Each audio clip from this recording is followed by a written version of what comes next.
tired of hearing people say what they would've did if they was up in my position. No hindsight is 2020 with the goggle vision. They tell me just relax. Y'all so concerned with what happened, but let me give you facts. Ain't get signed by Double M, but still I kept my word. Passed up my radio killer, now that's a dream deferred. Missed out on the chance to shine a hover and throw up the rock, but I'ma keep it going till they all see me at the top.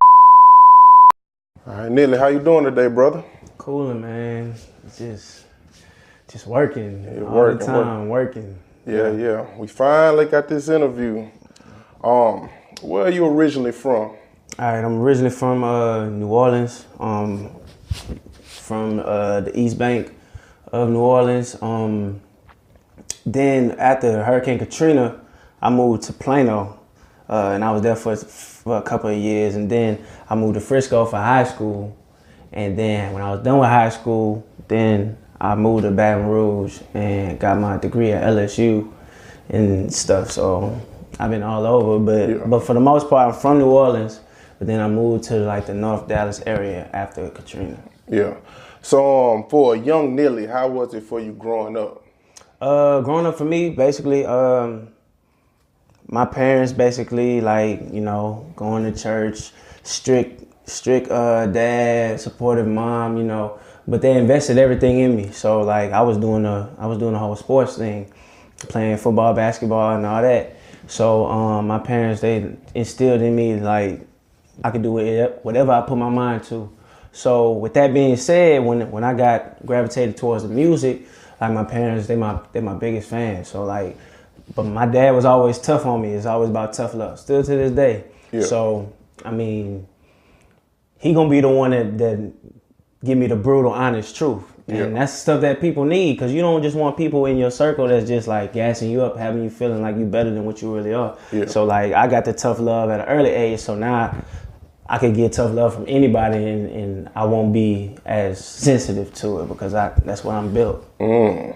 So you was in New Orleans, Katrina happened, and you moved out to Texas. Explain that transition for me.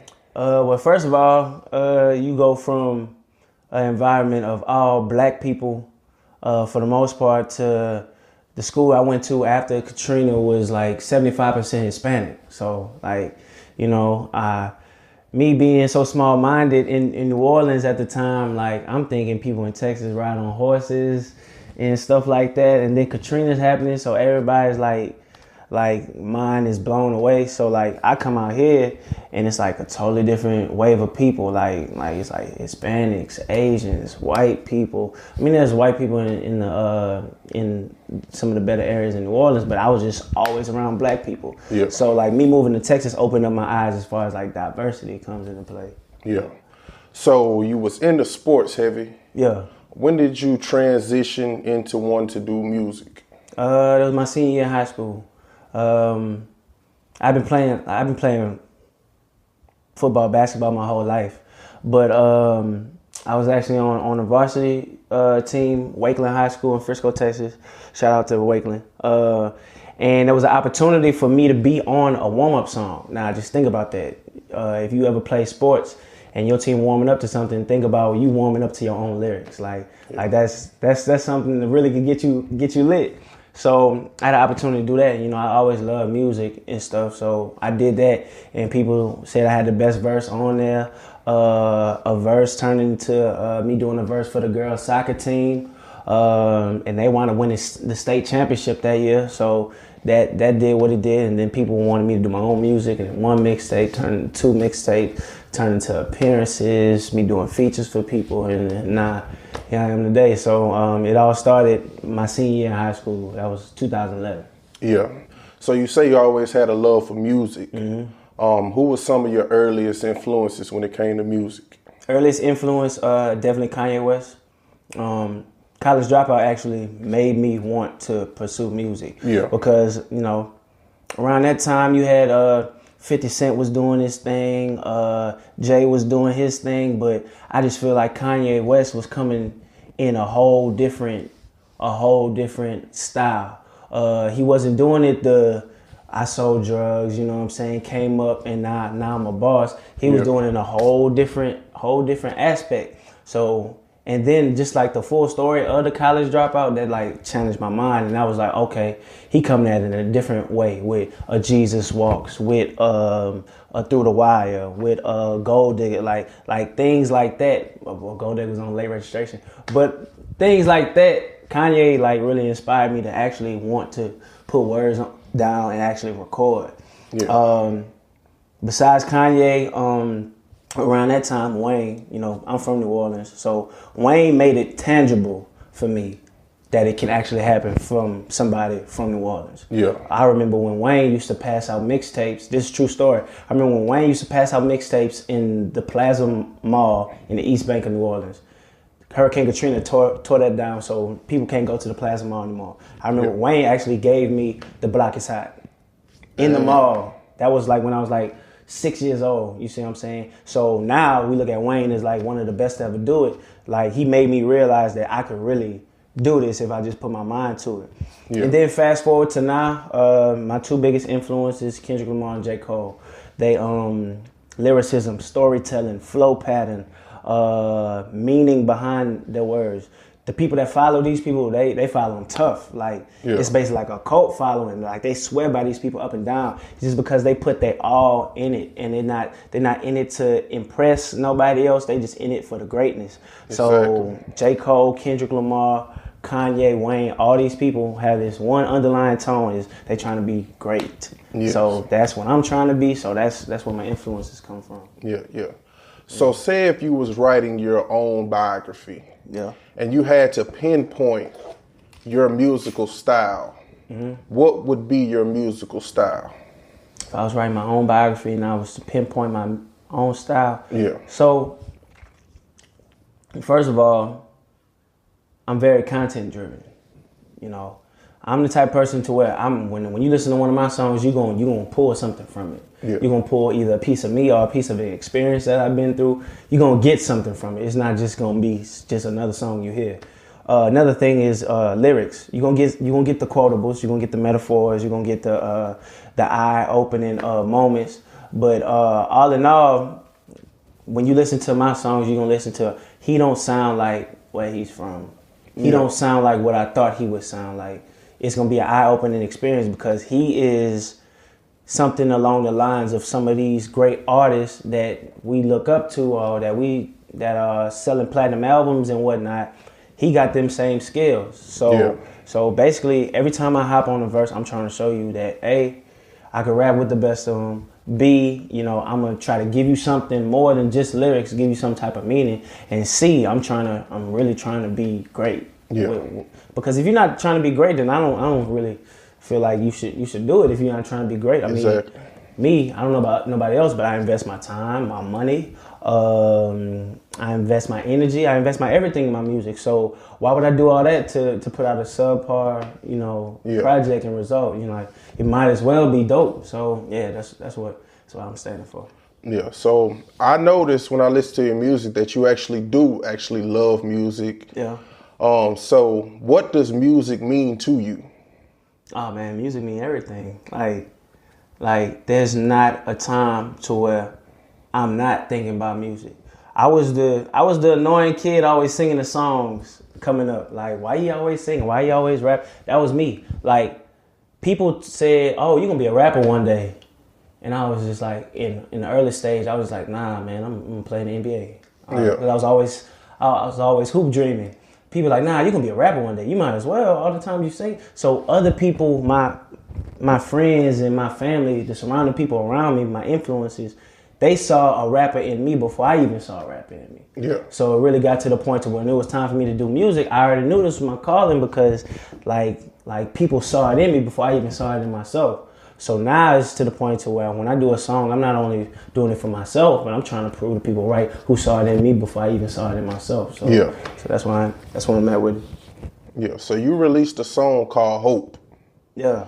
What was the thought process behind that track? First of all, Hope will be the outro to my debut album, Gotta Have Faith. When is that coming out? I'm not gonna put out a date because if you put out a date and you don't stand by that, then your fans crucify you. But it's coming. I'm currently working on it. That's gonna be my outro. But Hope is just it's my statement to the rap game post the VH1 science show. Yeah. A lot of people had like some questions and had some reservations about where my career is going after me being on national television. So that was basically me coming off, basically letting people know that like I'm even more hungry than I was before. Yeah. Like all these things transpire, you know, I'm grateful for this, but this, like the fire is lit and it's burning hotter than it ever burned before. So that was just one of those songs to where like, you gonna feel me on this record. And everybody who listened to it, they felt what time it is, so yeah. Yeah. A few lines on that stood out to me. Mm-hmm. I can't say it verbatim, but one of them was people telling you what they would have did in your position. Mm-hmm. What exactly were the people saying to you post VH1? Okay, so when you think about it, like the VH1 thing, I kept that under wraps. Like nobody really knew about that until it aired, besides a couple of my friends, because if you just disappear on your homies, you know what I'm saying, they gonna find out. Yeah. So keep in mind the show aired a year after we actually filmed it. So a lot of people are, when the show is happening, they're saying, man, I would have picked this song, I would have did this way, I would have did this way.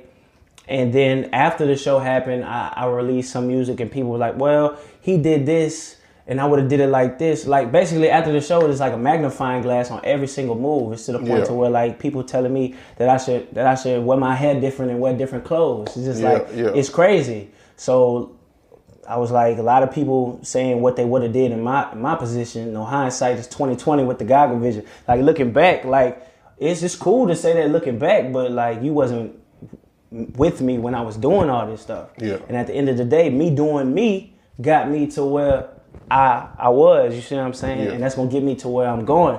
So I mean, that was just a little play on that situation. Yeah. Another line that stood out, you said, the game ain't the same no more. It ain't cool to use your brain no more. They don't want to hear your pain no more. Yeah. Are you referring to the rap game when you say that? Oh, absolutely. The game, it's not the same. Twofold.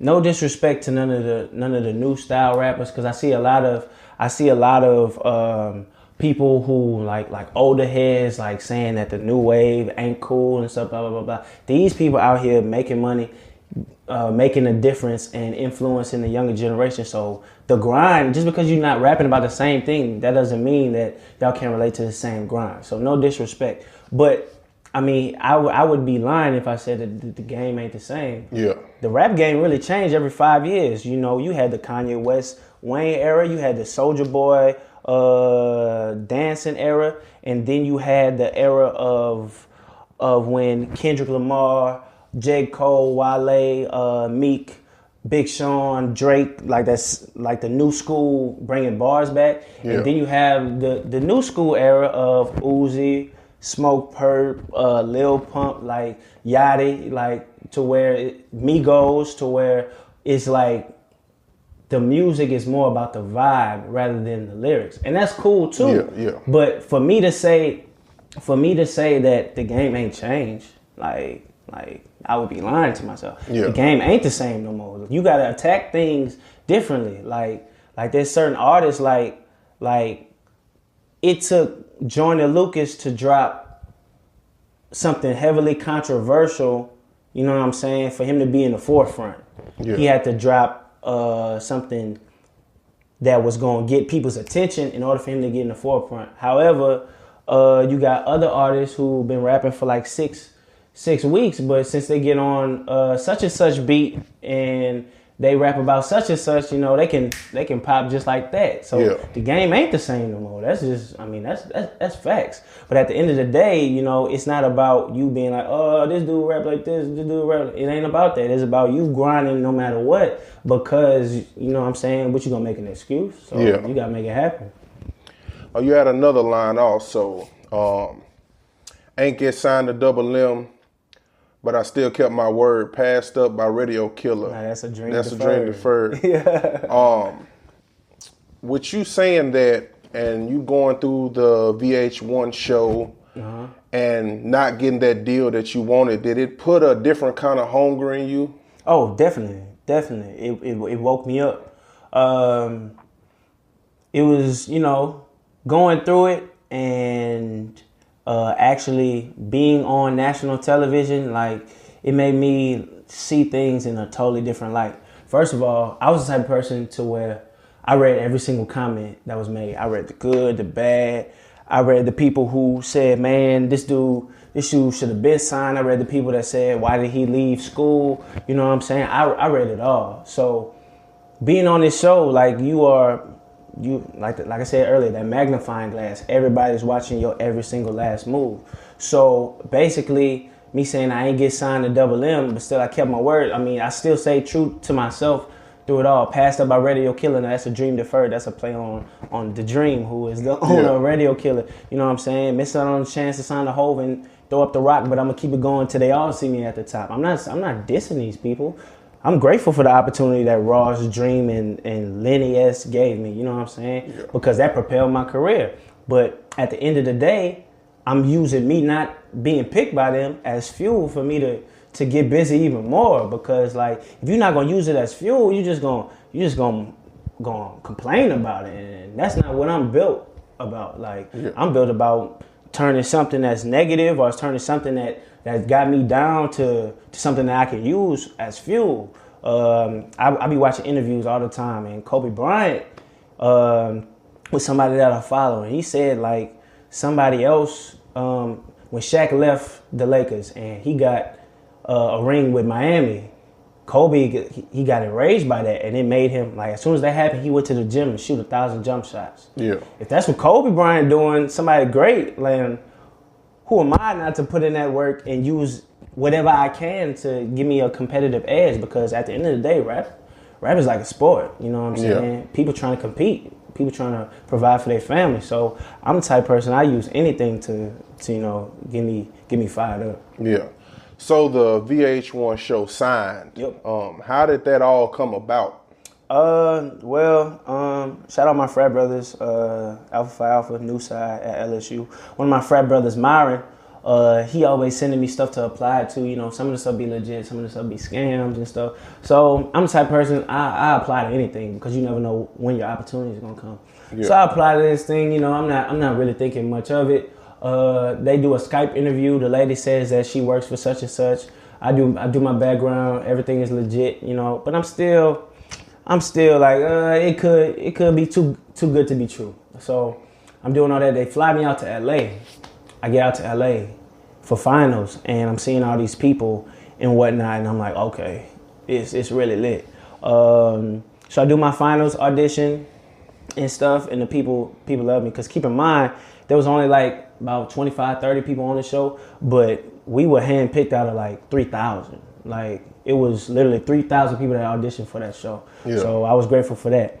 So I'm getting my hair cut in Baton Rouge because I'm living in Baton Rouge at the time. And right when I'm in the barber chair, I get a California area code that called me, and the lady was like, "Congratulations, you made it to the show." And I'm like, "Wow." She like, "Okay, I need you in Atlanta in a week.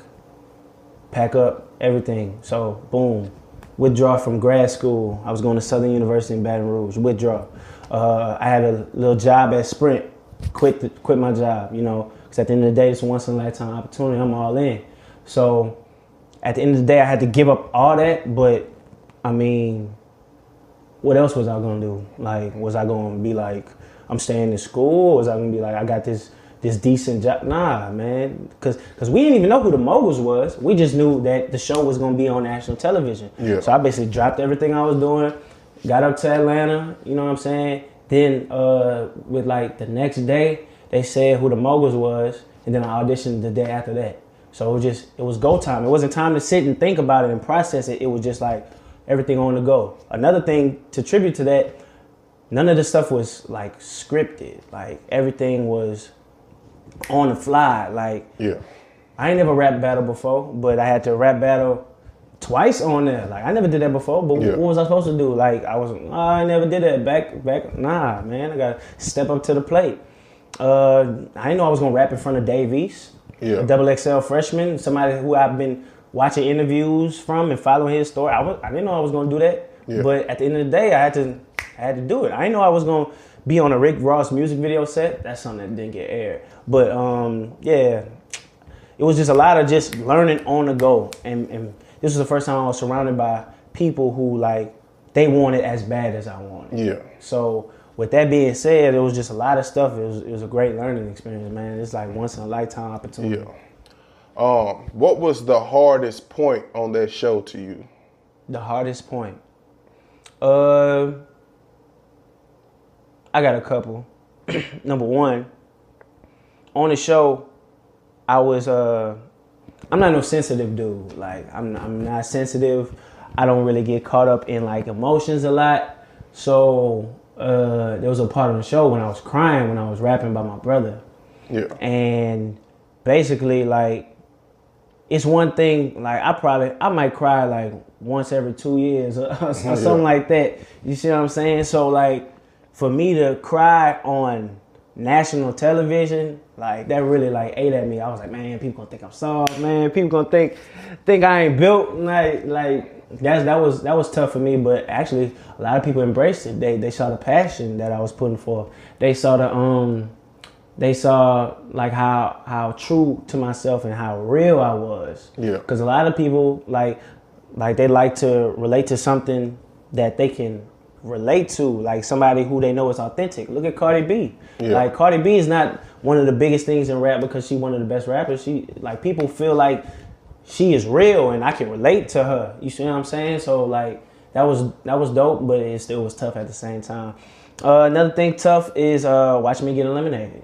Yeah. That's I watch competition shows coming up like American Idol, The Voice, Making the Band and stuff, and like watching people put they all into it and still go home, that's tough. You know what I'm saying? So watching me go through it and get eliminated and how I got eliminated, it just was tough, man. Like, but at the end of the day, I put my all into it. You know what I'm saying? It was a once in a lifetime opportunity, but trust me, the new stuff like Hope that's just a taste. That's just a sample size of what we got coming.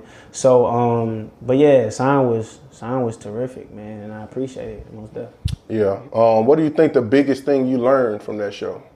The biggest thing I learned from that show is it's so hard for me. These good questions, it's so hard for me to get one answer.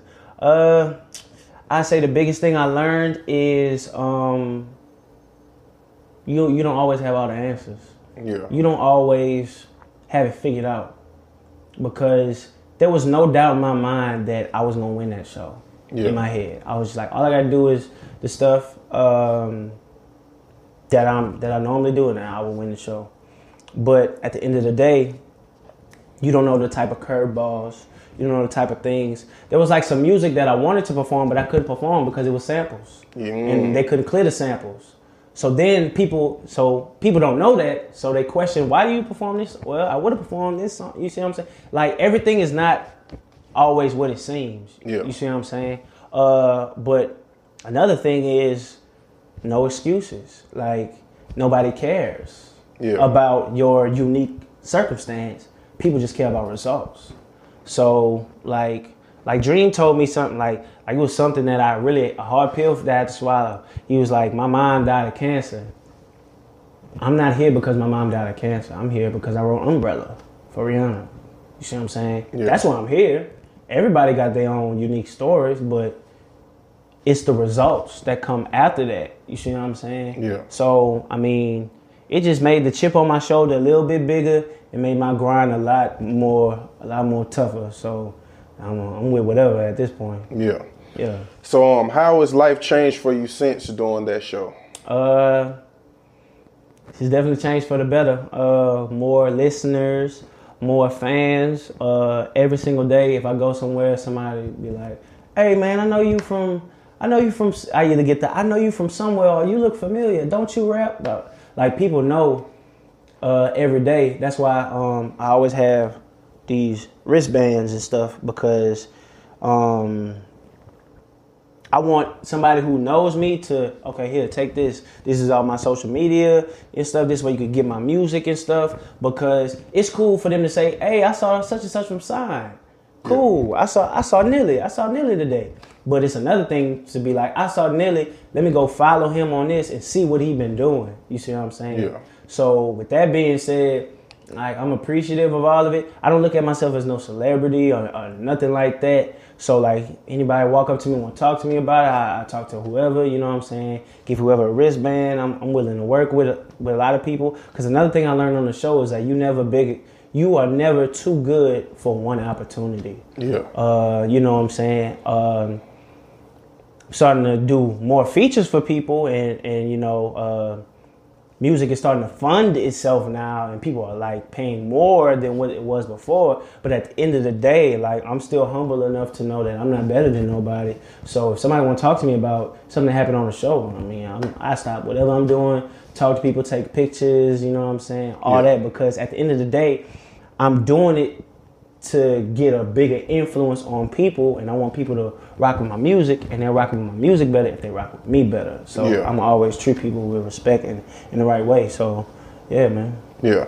So, you know, it's 2018, still early in the year. Yeah. How do you plan on attacking 2018?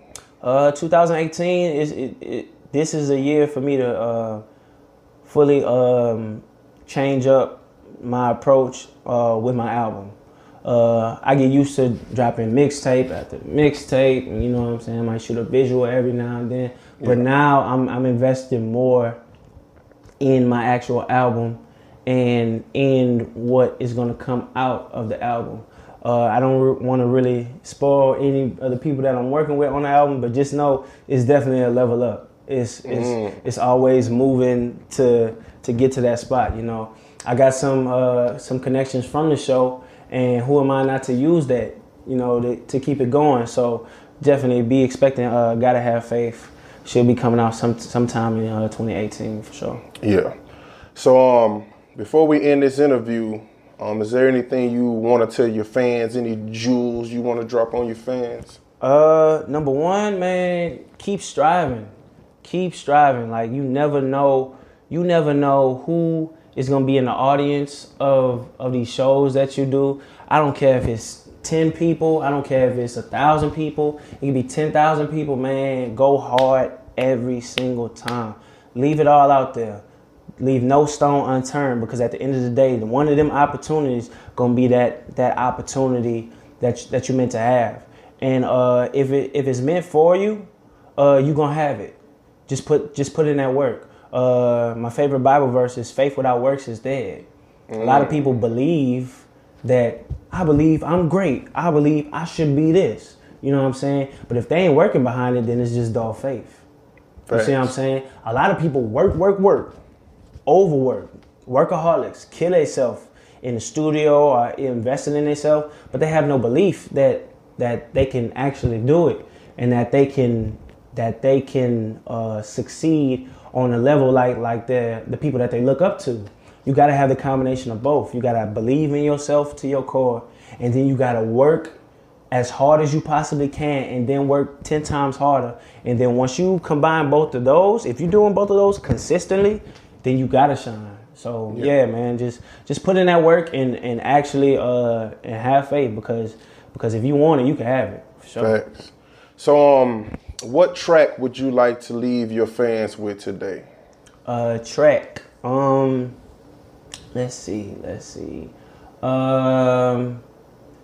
If I could, you just talking about like just a song that they can listen to. A song that I want my fans to listen to. It's a track called "Make Moves." It's a different style track. It was me basically switching up my style, a little bit more singing, a little bit more Caribbean vibe to it, just showing my versatility. So a track that I like to leave with my fans is "Make Moves." Facts. Well, we're gonna close the podcast after that. I do appreciate you for coming through. This is the SpeakerBox show. We here with Nilly. Oh yeah, for the ladies. Hey, we turned up in a party. I see this girl in the club. I find out that she's single, then she starts showing me love. She with her friends and she tipsy. The DJ playing her song. The whole time I've been thinking how I wanna take her home. Shawty put in work off the clock. She the baddest in the spot. She be grinding on me, then she drop. Lord knows I don't want her to stop, but still I just wanna take my time. I don't wanna lose control, but girl, you be a 10. I just wanna let you know. Then the DJ say, one time for the shawty with the birthday, two times for the liquor, got her thirsty. If you ain't dancing, why you in it in the first place? If you ain't dancing, why you in it in the first place? I like the way that body move. She made me wanna make a move. I like the way that body move. She made me wanna make a move. I say 1, 2 step, don't run out of breath. I say 1, 2 step, don't run out of breath. She the baddest in the building, ain't nobody else on my Caribbean vibe. I'm talking Wyclef. Now bounce to the beat, move to the beat. Like the way that shorty act a fool to the beat. Way that body moving so smooth to the beat. I get behind her, make her do what it do to the beat. I see all these sexy ladies in the building, but God took his time on you. The whole night I just had my eyes on you. Said I ain't thinking straight cause my mind on you. Wanna take my time. I don't wanna lose control, but girl, you be a 10. I just wanna let you know. Then the DJ say, one time for the shawty with the birthday, two times for the liquor, got her thirsty. If you ain't dancing, why you in it in the first place? If you ain't dancing, why you in it in the first place? I like the way that body move. She made me wanna make a move. I like the way that body move. She made me wanna make a move, yeah. Make moves, ay, make moves. All my sexy ladies gotta make moves. All my sexy ladies gotta make moves. Ay, make moves. From the club to the bed, make moves. From the club to the bed, make moves. Moves. I said it tastes like candy. I got a sweet tooth. Said I've been fiending way before I got to meet you. It ain't a competition, girl, they can't beat you. Way that booty poking out that dress like it's see-through. So nice with it, so right with it. The type of woman I could spend my whole life with it. But I keep it G, all I need is one night with it. 1 hour, 2 hour, pray she ain't light-winded. She told me to do her a favor. She said please do not wake up my neighbors. But I was thinking the whole opposite. Told her I could try but not making no promises. 5 minutes in, she already got to hollering. Tried to keep it down, but then she got loud again. She said it tastes good, only right, you gotta swallow it. Said she about to come with a sense of accomplishment. Gotta put it on her cause she want it in the worst way. Swimming in the water, I could never be thirsty. Ripping off her clothes, acting like it be her birthday. Wallet full of condoms, I was about it in the first place. She the bomb with it, so fine with it. On a scale of 1 to 10, she a dime with it. People next door wishing that we keep it down, saying why she gotta scream the name Nilly so loud. I like the way that body moves.